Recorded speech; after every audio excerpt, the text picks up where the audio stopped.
Let's send a transaction with solana-web3.js in just 3 minutes. So a few weeks ago, I made another video on creating SPL tokens on Solana, which is of course a foundational component of Solana development. So following the trend of kind of covering these fast foundational tutorials to support you as a Solana developer, I want to today talk about sending transactions and just general utilization of Solana-web3.js. So to get started, we'll first want to install the Solana-web3.js library with Node Package Manager. And we can do that with npm install at solana-web3.js. And now I'm also going to install a base58 library. You don't have to do this if you plan on using an array type private key. But in this case, I plan on using a standard string private key base58 and the type of private key that you get from a Phantom wallet, for example.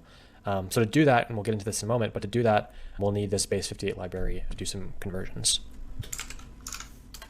All right, so now that we have solana-web3.js, and in my case, base58 installed, we can go ahead and throw these into base variables in our index file. We'll first define web3, and we'll define our base58 variable as well. So now we'll want to actually connect to the Solana blockchain itself with the connection variable. Let's do this by establishing connection. And then in here, what we'll do is throw in an RPC endpoint. In this case, I'm going to use Chainstack. So I'm going to head over to the Chainstack dashboard, open up a new project, get started, and I'll throw up a Solana mainnet node, select Ashburn, that's the closest to me. Next, and join network. We can open this up and grab our endpoint. Now we'll throw it into the string compartment here, and we can move on to establishing the account that we're actually sending the Solana from. So for this, we can go ahead and establish a variable called private key and set this as a new uint8 array. So I'm going to call our base58 object and then the decode method on that object. And here I'm going to throw in an environment variable. So now we can go ahead and derive the account from the private key that we just defined. And we'll define this as web3.keyPair.from secret key. You can see it's finishing it here for me, but from secret key. And then private key is the variable that we just defined. We'll throw in private key here. So I can go ahead and define the account that I'm sending to. In this case, I'm going to generate a fresh account to send funds to. So now I have a new account. This will of course generate a public key, private key combo. But when you're sending to an address, you only need the public key, which is what we'll be using here. So I'm going to define an asynchronous function in which we will define our transaction and then push a transaction. Throw open some brackets here.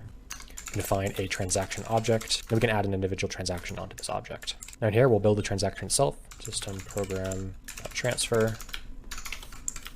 We can first go ahead and define the from public key, account.public key. We can define the to public key. So this is, of course, the account that you're sending to. And then we can define how much Solana we're actually sending. So we define this in lamb ports. In this case, I want to send less than 1 Solana. So I'm actually going to do 0.01 Solana. And then now also in the asynchronous function, we can go ahead and define our signature, which will actually push the transaction to the network.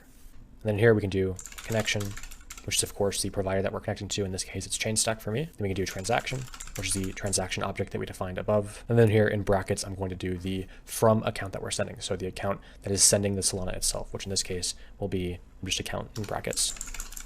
All right, so now we've imported our packages, defined a connection variable connecting us to the blockchain, defined our private key, derived an account from that private key, generated a second account to send the Solana to, created a transaction object with the from, to, and value, and then sent that transaction and stored it in a variable called signature.